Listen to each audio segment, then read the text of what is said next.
Good afternoon, everyone. It is a great honor to present here today. I'd like to sincerely thank to organizing committee and Dr. Tiku for invitation. I'm Byoung Kang from Seoul National University. Today I'll be presenting on towards digital breeding in chili pepper. I hope my presentation provides useful insight into the future of pepper breeding in India. The main content of my talk will cover the three key areas. First, the concept of digital breeding, and second, the molecular breeding status of pepper, and finally, genomic selection and the perspectives of digital breeding in chili pepper. Uh, Looking at the Korean market for your interest, the cultivar types and market value show the dry pepper accounts for the largest share at 45%. Among fresh peppers, chili pepper, hot type, takes up about 35%, and sweet pepper accounts for 17%. Let's briefly review the history of a crop breeding method following the Mendel's discovery of the law of genetics in 1866. Crossbreeding began in 1900 and 19th century and 1900, and molecular breeding, marker-assisted breeding was introduced in 2000, and genomic selection method began to introduce in around 2010. Crossbreeding usually takes up about 8 to 10 years to develop. I'm sorry, what happened? To develop cultivar. Molecular breeding, 6 to 8 years. But for digital breeding, when we combine phenotype data, genotype data, we expect that the cultivar development time will reduce about to 3 to 5 years. So pepper breeding has evolved around the hybrid cultivar, and Korea was first country to use CGMS system. And during last 3 decades, many resistant cultivars, disease-resistant cultivars has been developed. And these days, molecular marker, thanks to the molecular markers, lifespan of a new cultivar was shortened from 5 to 6 years to 3 to 4 years. And this molecular marker development was aligned with the sequencing technology development. So, what is digital breeding? Digital breeding is a technology that utilize AI-based on phenotype, genotype, and environmental big data to develop new cultivars. The core components of digital breeding are, as shown here, genomic data, phenotype data, environmental data, and these data can be used for predicting genotypes of breeding materials. So when we combine these data, and we can develop new cultivars more efficiently and more much faster. So the decreasing cost of the sequencing has led to exponential increase in genomic data. The graph clearly shows a sharp rise in total number of published genome, including the chromosome level genomes. And this data surge is deriving the transition from molecular breeding focused on qualitative traits to digital breeding, focused on quantitative traits.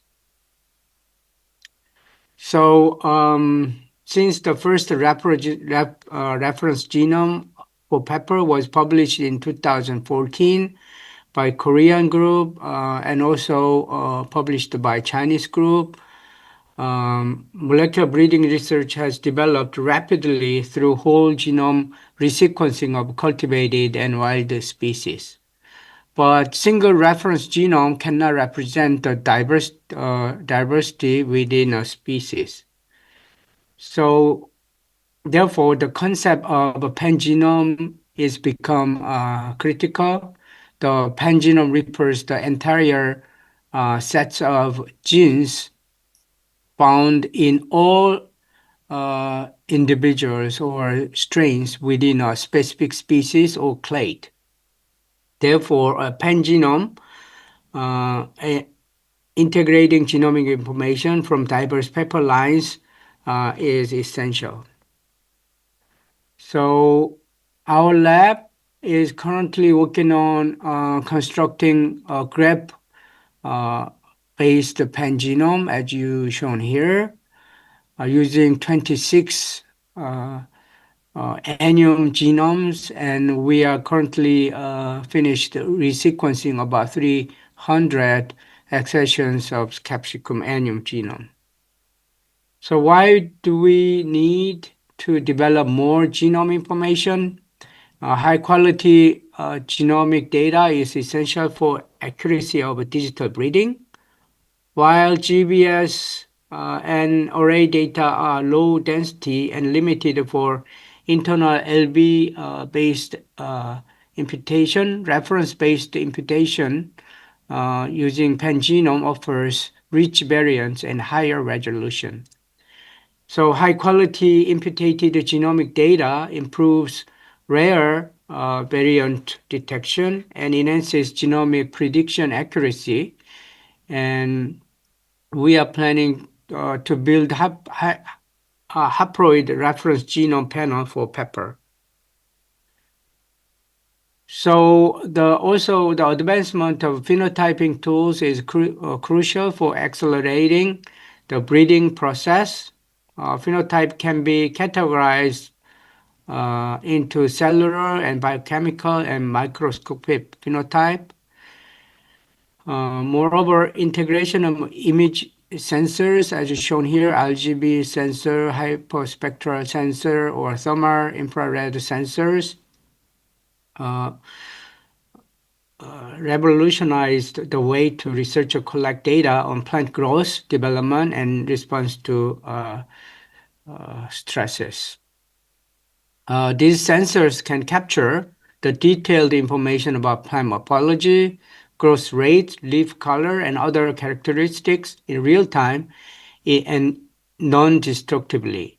When combined, these genomic data and phenotype data with AI technology, these advanced analytical and phenotyping method offers powerful tools for plant breeders. So these are some of the examples we installed these days at SNU experimental farm. So we have XYG system utilizes camera, RGB and hyperspectral and thermal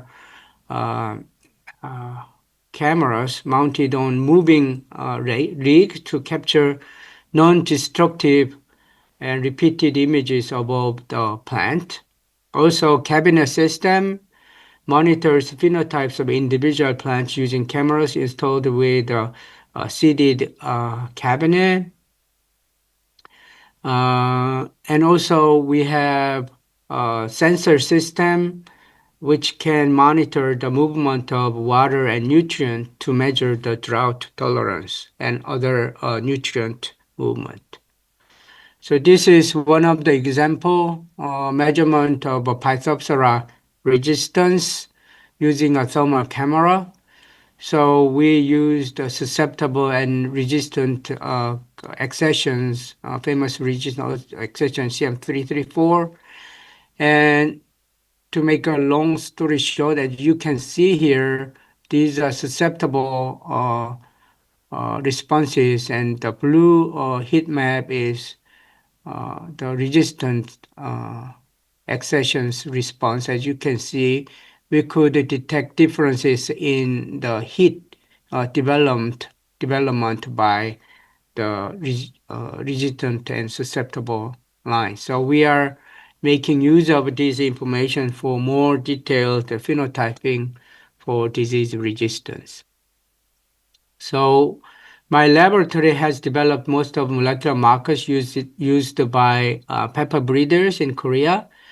Pepper molecular breeding focused initially on the disease resistance, such as Phytophthora blight, CMV-TSWB, potivirus, and so on. And these days, we are more focusing on secondary metabolites like capsaicinoid, carotenoids, anthocyanin, and other secondary metabolites. The main tools utilized include the genetic material and sequencing technology like GBS, Lensig, and whole genome resequencing. And using this information, well, we are sorry, uh, identifying genes, controlling fruit size, yield, and secondary metabolite, and also we are using this information for QTL mapping. And these days we are using genomic selection method, which I'm going to talk later on for the quantitative trait improvement. So these are some of the examples of our work. So you can identify the published paper in Google Scholar. If you type my name, you can find all the information we published previously. Um, Traditional molecular breeding primarily focused on single gene qualitative traits. However, agriculturally important traits like yield, content of secondary metabolite, and disease resistance are under control of a quantitative trait. There are several difficulties in improving quantitative traits. So comparison QTLs across different studies is challenging. Markers are often far from QTL due to the low density genetic maps, and candidate genes underlying the QTLs are often unknown. So, but new tools like genomic sequencing technology and phenotyping technology provides new opportunities. So, quantitative trade involves so for identifying quantitative traits, we are using this platform. So we have a core collection, which I'm going to introduce. For core collection, we genotype with different sequencing method and phenotype about 30 different traits, including plant architecture, pungency, fruit color, and disease resistance. And then finally, association analysis and validations are performed with various statistical models like GRM and LMM. These are some of the examples of our genetic material. We have several recombinant inbred line developed for capsaicinoid. We measure capsaicinoid at different environment and different years. And we also have a core collection consisting of 351 accessions, predominantly capsicum annuum. But we also included several other capsicum species. And we selected this core collection from almost 500 accessions of peppers. And we quickly genotyped these accessions and also used passport data to select core collection accessions. So we are using this core collection for genetic study. And as I mentioned, these plants have phenotypes in different years and different environment, and not only for capsaicinoid, but also other traits are phenotyped. So using these phenotypes, we are doing genomic selection. So Genomic selection involves building a prediction model using training population uh, of using genotype and phenotype. And by training prediction model, uh, you can apply this prediction model to a breeding population without phenotyping. Only with the genotype, we can predict phenotype. So this prediction, we call it genomic estimated breeding value. These values are used to select best variety for breeding. While this is comparison between genomic selection and mass, while mass is effective for qualitative trait or a few major QTL associated quantitative traits, genomic selection is effective for quantitative traits and uses all whole genome or genome-wide molecular markers and gives a better prediction for phenotype. So this table shows the 10 different models used in genomic selection. Genomic selection models are broadly divided into linear and non-linear model. Linear model considering only additive effect, but non-linear model including corner model and machine learning model, you can detect epistatic effect or effect of markers or marker environmental interaction. So by testing different models, we are currently making use of three models in red, as you can see here, for prediction of a phenotype. So first, we apply the genomic selection for fruit morphology. As you can see here, fruit traits include fruit length, width, weight, and pericarp thickness. So after training the prediction model, we applied the prediction model to validate the model in the recombinant inbred population. For this, we used about 2,100 SMP markers. So this slide shows Hello, check. the, the results of uh, uh, genomic selection for fruit morphology. These are different models. These are different traits. As you can see, depending on the prediction model, there is differences in the prediction accuracy, as you Hello, can see Dr. here. For Dr. some Wang. phenotype, you can see prediction model gives you better prediction accuracy. Also, when we tested different number of markers for different traits, even we reduce number of markers, the prediction Hello, accuracy Dr. did Wang. not Your time affect is it that over. much. Hello, So your by time. testing different models and different marker sets, we were able to obtain accuracy of a fruit-related traits appears to be between Hello, 0.70 and 0.86.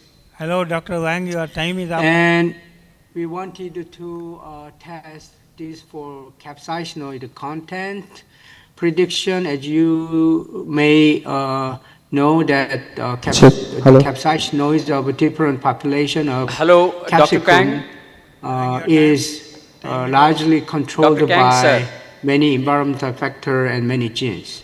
Hello, your time is So up. we also tested this using same training population and same marker set, and tested population is a commercial elite line.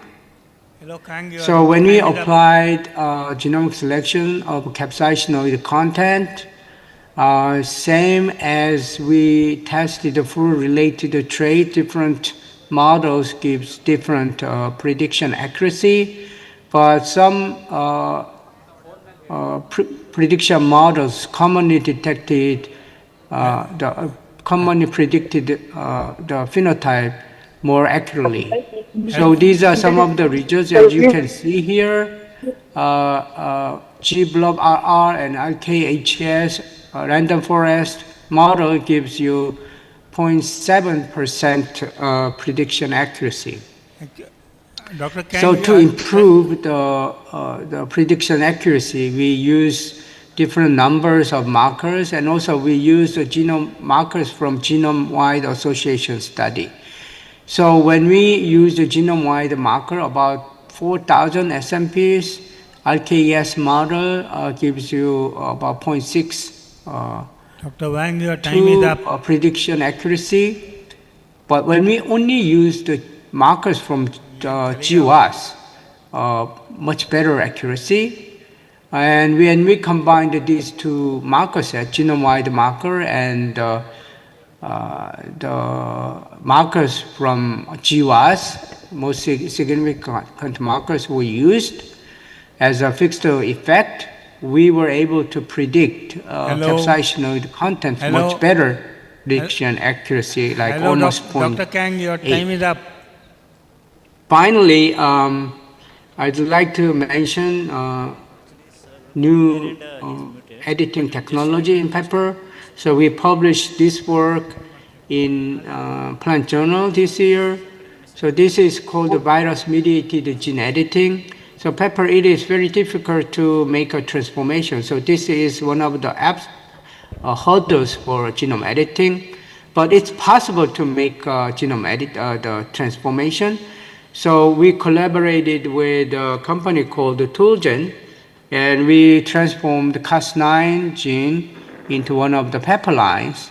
And instead of doing a pepper transformation every time, we make use of this Cas9 overexpression plant, and we inoculated TRB, as shown by Professor Koeda. We are using TRB vector not for silencing, but for the delivery of guide RNA. So we can do two ways. You can you please conclude as we are running short of time? Okay, so almost finished. So we are making use of Cas9 overexpression plant and TRB vector. Now we are able to develop different edited materials in pepper. So these are undergoing the editing lines we are developing. So photo bleaching is typical symptom when we silence Python desaturase, clustering gene, seedlessness, and recessive genes like pelota we are also doing, and also we are developing capsaicinoid content. So towards digital breeding, I showed you some of the examples. We need to have more data, and the phenotype should be standardized, and genotype and pangenome should be developed better. And we need to have, to provide the information, we need to have open source platform. And most importantly, we need to validate the genomic selection or AI-based prediction model for cultivar development. I'd like to express my sincere gratitude to my lab members, collaborators, and company partners, including seed companies here. And I'd like to thank funding source. Thank you very much for your attention.